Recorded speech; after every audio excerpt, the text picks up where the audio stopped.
જય માતાજી, જય ભવાની। મિત્રો, બધા જાણો જ છો, ગુજરાતમાં હાલ ઉકળતો ચલુ છે। ઠેર ઠેર સામાજિક મુદ્દે ઘર્ષણો, વિવાદો અને નાના મોટા અણબનાવો ઠેર ઠેર થઈ રહ્યા છે। એમાં હમણાં તાજેતરમાં પાટણ જિલ્લાના ચાણસ્મા તાલુકાના જીલિયા ગામે એક ગુનાહિત ઇતિહાસ ધરાવતો એક વ્યક્તિ, લગભગ 2 સગા ભાઈઓ છે, એ વ્યક્તિઓ સાથે ક્ષત્રિય સમાજના કેટલાક યુવાનોને અણબનાવ થાય છે અને અણબનાવના અંતર્ગત એમનો જે આંતરિક ધંધાકીય વિષય નાનો મોટો જે પણ હશે એ બહુ વિસ્તૃતમાં આપણને ખબર નથી, પણ એ વિષય અંતર્ગત એમનો થોડાક દિવસથી ઘર્ષણ ચાલતું હતું અને એ ઘર્ષણ દરમિયાન ક્ષત્રિય સમાજના ઠાકોરો દરબારોના કેટલાક યુવાનો એ બાબતને ચર્ચા કરવા, સંવાદ કરવા અથવા તો ઘર્ષણના ઈરાદે, જે પણ ઈરાદે ગયા હોય તે એના ફાર્મ પર જાય છે અને ફાર્મ પર જઈ અને બહાર નીકળને બોલાચાલી અને ઉગ્ર તકરાર થાય છે। એ દરમિયાન જાણે ગુજરાત પોલીસ તો પ્રોટેક્શન આપવા આવી હોય, ગુજરાત પોલીસ તો ભારતના એક વીઆઈપીનું જાણે પ્રોટેક્શન કરતી હોય, મહિમા મંડન કરવા આવી હોય, એને છાવરવા માટે આવી હોય, એ પ્રકારે અગાઉથી ત્યાં આગળ હાજર હતી। પણ ક્ષત્રિય સમાજના યુવાનોએ એ વ્યક્તિ સાથે જે બનાવ હતો એને ધ્યાને રાખી એના સાથે બોલાચાલી અને કદાચ કોકરી ચાળો પણ થયો।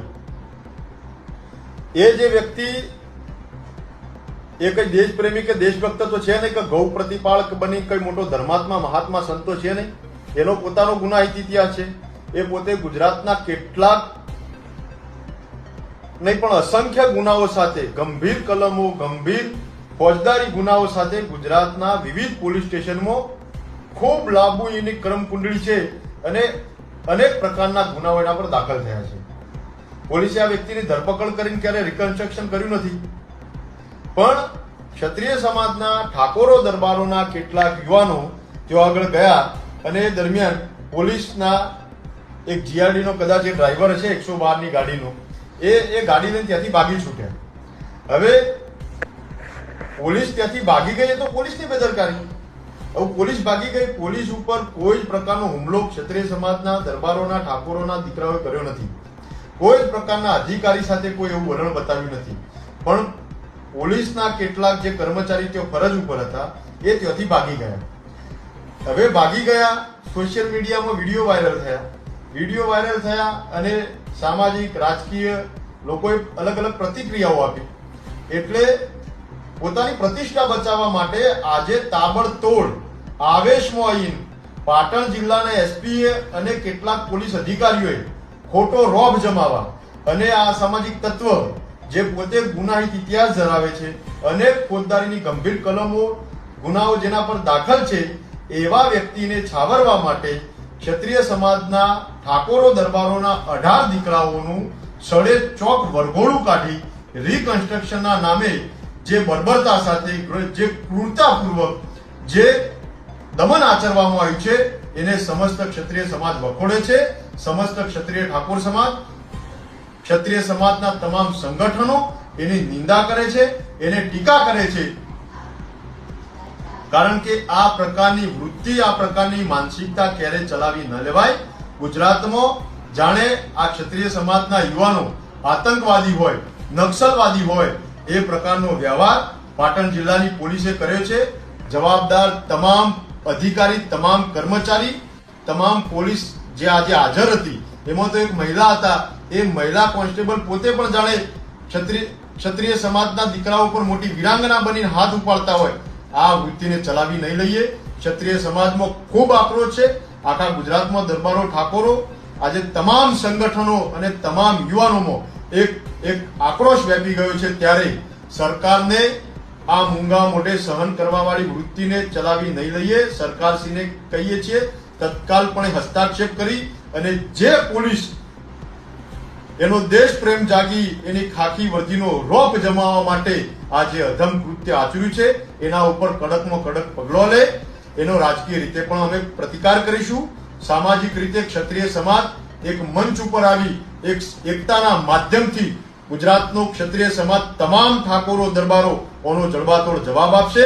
સાથે સાથે તમામ સામાજિક આગેવાનોને કહું છું કે મજબૂતાઈથી જવાબ આપો. આને સાખી ના લેવાય. છાસવારે આવા જો બનાવો આપણામાં બનવાના હોય તો આજે મૂંગા મોટે સહન કરી લઈશું તો ભવિષ્યમાં ખૂબ ગંભીર પરિણામો આવશે. આનાથી તો ગંભીર ગુનાઓ, જેમને મર્ડરો કર્યા છે, જેમને ગેમ રેપોચ કર્યા છે, જેને માનવતાને લજ્જિત કરે એવા અનેક ગુનાઓ આચર્યા છે, એવા વ્યક્તિઓ સાથે પણ આવું વર્તનને વ્યવહાર કરવામાં આવ્યો નથી. આજે ગુજરાતનો ક્ષત્રિય ઠાકોર સમાજ, સમસ્ત ક્ષત્રિય સમાજ, આ બાજુ ડેર, મામૈયા, પાટણ, સુણસર વિભાગથી મળી અને ક્ષત્રિય ઠાકોર સમાજ આ બાજુ 24 ગામ અમારા 12 પરાચિયાર, મેવાસ, આખો 27 ગઢવાડા, ચુવાડ, ચોરાજી, ઝીંઝવાડા સુધી અને બનાસકાંઠા કોકરેજ વિભાગમાં 42 ગોળ ઠાકોર સમાજમાં, તમામ ક્ષત્રિય સમાજમાં ઓના ખૂબ ઘેરા પ્રત્યાઘાત પડ્યા છે. ક્ષત્રિય સમાજ આને ચલવી લેવાના જરાય મિજાજમાં નથી. એસપી પાટણ જિલ્લાના જે પણ અધિકારીઓ છે, જે પણ કોન્સ્ટેબલ, જે પણ પોલીસ તંત્રના કેટલાક કર્મચારીઓ આમાં ઇન્વોલ્વમેન્ટ અને જે વીર યોદ્ધાઓ બની અને જે બર્બરતા આચરી છે એના સામે જડબાતોડ જવાબ આપીશું. કાયદાકીય પગલા પણ ભરીશું. કોર્ટ રાહે આગળ ચાલીશું. તમને કોઈ અધિકાર ભારતના સંવિધાને આપ્યા નથી કે તમે કાયદો અને વ્યવસ્થા હાથમાં લઈ અને તમે આ રીતે ખુલ્લેઆમ લાઠીચાર્જ કરો, ખુલ્લેઆમ મારવા ઝૂલવા માટેના આવા પગલા ભરો. આજે તો લોકશાહીને તમે લજ્જિત કરી છે. ભારતના સંવિધાનનું તમે ચીરહરણ કર્યું છે અને એનો ક્ષત્રિય સમાજ જવાબ માંગશે. આના માટે આખા ગુજરાતના ક્ષત્રિય સમાજને આકલ કરો કે જડબાતોડ જવાબ આપવા માટે તૈયારી કરો. પાટણ જિલ્લાની અંદર ક્ષત્રિય સમાજની આપણી રાજધાની છે અને આપણી રાજધાનીમાં આ પ્રકારની વૃત્તિ ક્યારે નહીં ચલાવી લેવામાં આવે. એ ચાહે ખાદીની મિલીભગત હોય કે ખાખીની મિલીભગત હોય કે સરકારની ક્ષત્રિય સમાજ પ્રત્યેની આવી દેશભાવવાળી, આવી વૃત્તિ, આવી વેર જાવવાળી આવી ભાવનાને સાખી નહીં લઈએ. એના માટે ક્ષત્રિય સમાજ જવાબ આપશે. હું વ્યક્તિગત આનું ખંડન કરી, આનો ઉગ્ર વિરોધ કરી અને ક્ષત્રિય સમાજ પોતાની એકતા અને અખંડિતતાનો પરચો આપવાની તૈયારી સાથે રણ મેદાનમાં આવી રહી છે. સાથે રબારી માલધારી સમાજને પણ વિનંતી કરીએ છીએ કે આખા રબારી સમાજ માટે ખૂબ માન છે, ખૂબ સન્માન છે. ક્ષત્રિય સમાજ રબારી સમાજ સાથે પણ આત્મીયતાના સંબંધો ધરાવે છે. અમારી લડાઈ કોઈ સમાજ સાથે નથી. સમાજના કેટલાક બની બેઠેલા અસામાજિક તત્વો અને એને છાવરવામાં પોલીસ આજે છેલ્લી હદે ગઈ છે અને જે ક્રૂરતા, બર્બરતા, જે નિર્દયતા, જે અત્યાચાર અને જે જુલમ કર્યો છે એના વિરુદ્ધમાં અમારી લડાઈ છે. એના વિરુદ્ધમાં અમે રણશીંગું ફૂંક્યું છે.